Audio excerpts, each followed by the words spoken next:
Hello friends, welcome to Rice IAS YouTube channel. My name is Tanmoy. আজকের prelims byte সেশনে আমরা পড়বো ভাব্বিয়া এই পার্টিকুলার স্কিমটার ব্যাপারে।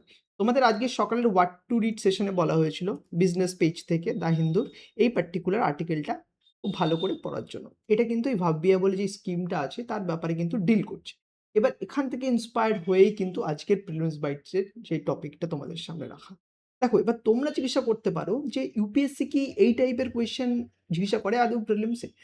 তো এটার জন্যই, এটা এক্সপ্লেন করার জন্যই আমি তোমাদের ৩ টে কোয়েশ্চেন নিয়ে এসেছি। ৩ টে কোয়েশ্চেনের থ্রুতে আমি তোমাদের ক্লিয়ার করে দিচ্ছি কিভাবে ইউপিএসসি এই টপিকটা নিয়ে কোয়েশ্চেন জিজ্ঞাসা করতে।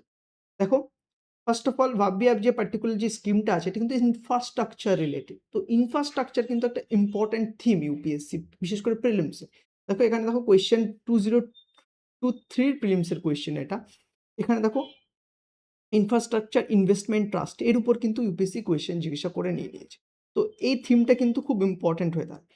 প্লাস যখন কোনো স্কিম প্রচণ্ড নিউজে থাকে, ঠিক আছে, বা বাজেটে মেনশন করা থাকে, তো ইউপিএসসি এটা ট্রেন্ড একটা নোটিস করে গেছে যে ইউপিএসসি কিন্তু ওখান থেকে কোয়েশ্চেন জিজ্ঞাসা করে। যেমন দেখো সেম ইয়ার 2023 কোয়েশ্চেন এটা, যখন দেখো জননী সুরক্ষা যোজনা এর উপর কিন্তু ইউপিএসসি কোয়েশ্চেন জিজ্ঞাসা করে। সিমিলারলি দেখো কোনো ইকোনমিক ইনিশিয়েটিভ যদি নিউজে থাকে ইউপিএসসি কোয়েশ্চেন জিজ্ঞাসা করে। সেন্ট্রাল ব্যাংক ডিজিটাল কারেন্সি প্রচুর ওই বছর নিউজে ছিল। 2023 কোয়েশ্চেন ইউপিএসসি কোয়েশ্চেন জিজ্ঞাসা করেছে, ঠিক আছে। তো এখান থেকে তোমরা বুঝতে পারছো যে এই পার্টিকুলার নিউজ আর্টিকেলটা প্রিলিমস বা সেই টপিকটা কতটা ইম্পর্টেন্ট আর আমাদের কতটা ভালো করে এটা পড়তে হবে। এবারে এই কন্টেন্ট আমরা যখন পড়বো, এই টপিকটা যখন আমরা হলিস্টিক্যালি কভার করবো, তাহলে আমাদের ফার্স্টে এটা জেনে নিতে হবে যে আমরা কোন কোন ডাইমেনশনে এই টপিকটাকে কভার করবো। দেখো ফার্স্ট আমরা যেটা দেখবো না, যে কনটেক্সটে কোন কনটেক্সটে এই টপিকটা নিউজে আছে। এরপর আমরা দেখব যে এর ওভারভিউ আর অবজেক্টিভ কি পার্টিকুলার স্কিমটা। এর সাথে infrastructure and financing model funding model সম্পর্কে আমরা জানি। তারপরে আমরা এই ভাববিয়ার যে স্কিমটা যে কি ফিচার্স সেটার ব্যাপারে কিন্তু আমরা জানব, ঠিক আছে। এরপরে ইমপ্লিমেন্টেশন এজেন্সি কার দ্বারা, কে এটাকে ইমপ্লিমেন্ট করবে সেটাও আমরা কিন্তু জানব। এরপর একটি প্রিলিমসের এমসিকিউ আছে তোমাদের প্রত্যেক দিনের মতো আজকে ওই কোয়েশ্চেনটা 3টা পজ করতে হবে, সলভ করতে হবে, কমেন্ট সেকশনে কিন্তু আমাদের আনসারটা জানতে হবে। এবার তাহলে আমরা শুরু করি। প্রথমে দেখি একটা কনটেক্সটে কি আছে না। কনটেক্সটে দেখো রিসেন্টলি ইউনিয়ন ক্যাবিনেট কিন্তু এই পার্টিকুলার স্কিমটাকে কিন্তু অ্যাপ্রুভ করেছে।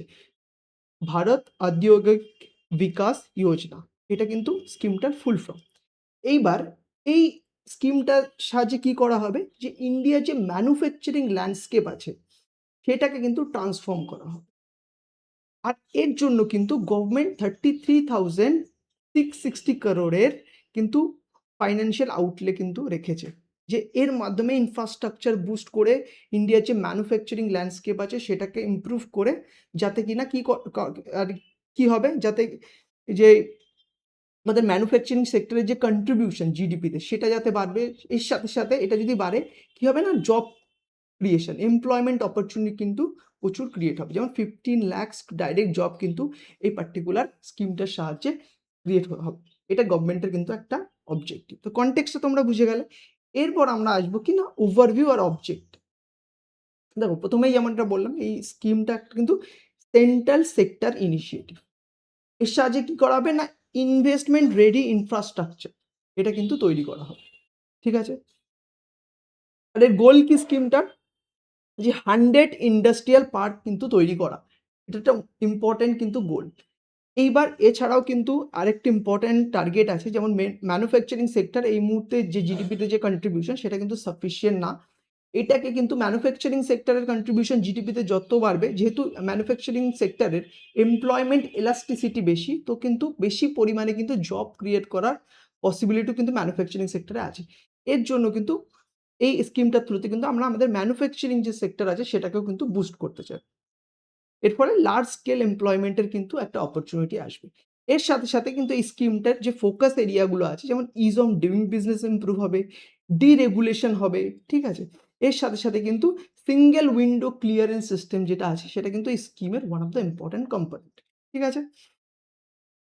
এরপর যদি আমরা ইনফ্রাস্ট্রাকচার ফাইন্যান্সিং মডেল দেখি, এর এই স্কিমটা তখনই সাকসেসফুল হবে যখনই একটা রোবাস্ট ফাইন্যান্সিয়াল মেকানিজম থাকবে। এই স্কিমের আরও ডিটেল যে ফিচার্স সেগুলো কিন্তু আমরা দেখব। তার আগে একবার ফাইন্যান্সিংটা দেখে নিই।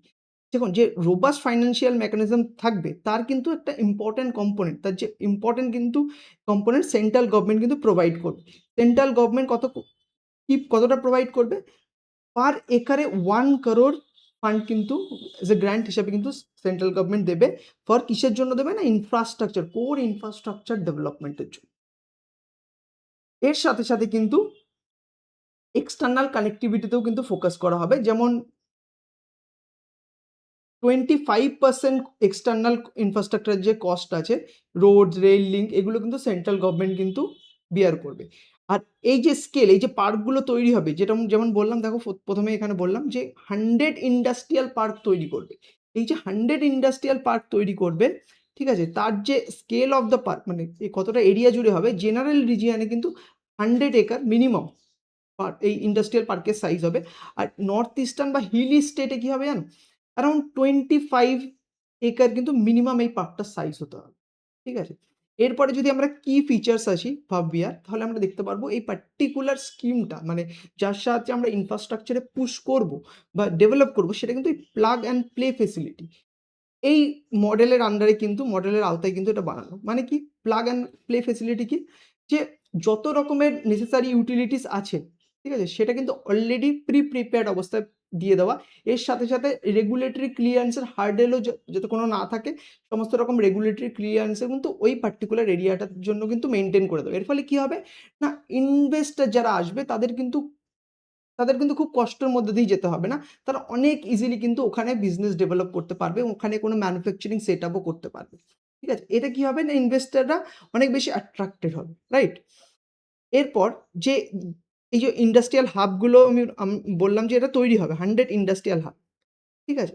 এইবার এই ইন্ডাস্ট্রিয়াল হাবগুলো যে তৈরি হবে মানে কোন ইন্ডাস্ট্রিয়াল হাব সিলেক্ট করা হবে সেটা কিন্তু মানে র‍্যান্ডমলি না।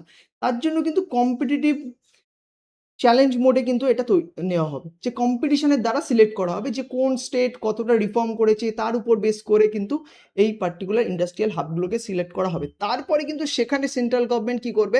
না ফাইন্যান্স করে আরো ইনফ্রাস্ট্রাকচার ডেভেলপ করার চেষ্টা করবে। আর এই প্লাগ অ্যান্ড প্লে ফেসিলিটি এগুলো তৈরি করবে যাতে কিন্তু প্রচুর পরিমাণে ইনভেস্টরদের অ্যাট্রাক্ট করতে পারে। এর ফলে কি হবে? যে না ম্যানুফ্যাকচারিং সেক্টরে কিন্তু বুস্ট হবে। আর এটার সাথে কি হবে? না ম্যানুফ্যাকচারিং সেক্টরের যে কন্ট্রিবিউশন জিডিপিতে বাড়বে। আর এটা বাড়লে কি হবে? না এমপ্লয়মেন্ট অপরচুনিটি কিন্তু ক্রিয়েট হবে। আর এই এমপ্লয়মেন্ট অপরচুনিটি যদি ক্রিয়েট হয়, আমরা কিন্তু আমাদের যে ডেমোগ্রাফিক ডিভিডেন্ড আছে সেটা কিন্তু প্রপারভাবে ইউটিলাইজ করতে পারব। বুঝা গেল? এভাবে কিন্তু আমাদের ইন্টারকানেক্ট করে জিনিসগুলোকে পড়তে হবে। এর সাথে, সাথে কিন্তু এই যে পার্টিকুলার স্কিমটা আছে সেটা কিন্তু পিএম গতিশক্তির সাথে প্রপারলি অ্যালাইন করা আছে। বিশেষ করে পিএম গতিশক্তির আন্ডারে যে ন্যাশনাল মাস্টার প্ল্যান আছে, তার সেই ডিজাইনেই কিন্তু এইসব মাল্টি মডেল কানেক্টিভিটি এই জিনিসগুলো কিন্তু একত্রিত করা হবে, অ্যালাইনমেন্ট করা হবে। আর শুধু এটা না, এটা একটা খুব ইউনিক কম্পোনেন্ট এই পার্টিকুলার স্কিমটা। কি না সোশ্যাল ইনফ্রাস্ট্রাকচারেও কিন্তু স্কিমটা ফোকাস করবে। যেমন দেখো অন্যান্য স্কিমে এই ওয়ার্কার হাউজিং এগুলোতে অতটা বেশি ফোকাস করা হয় না। বাট এই ভাববিয়ার আন্ডারে এটা কিন্তু ওয়ার্কারদের জন্য housing facility, health centre, basic amenity এই পার্কের মধ্যে কিন্তু থাকবে। তাহলে এটা কি না পুরো একদম 360 ডিগ্রি কিন্তু একটা ইন্ডাস্ট্রিয়াল কমপ্লেক্স আমরা কিন্তু তৈরি করতে চাচ্ছি। ঠিক আছে?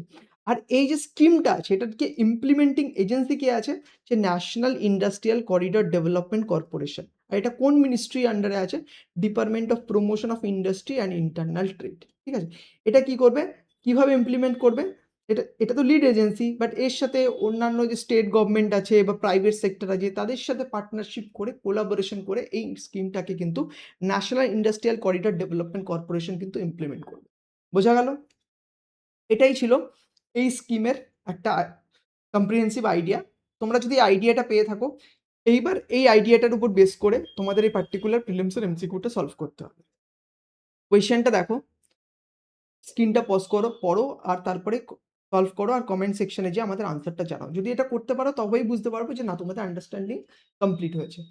আর সিমিলারলি দেখো যারা সেম আর্টিকেলটা বাংলা ভাষায় পড়তে চাও, ঠিক আছে? তারা কিন্তু রাইস আইএস এর ওয়েবসাইটে যেয়ে এই সেম আর্টিকেলটা কিন্তু বাংলা ভাষাতেও তোমরা ডাউনলোড করে পড়তে পারো। তোমরা যে মিডিয়ামে কমফোর্টেবল সে মিডিয়ামে যেয়ে পড়বে।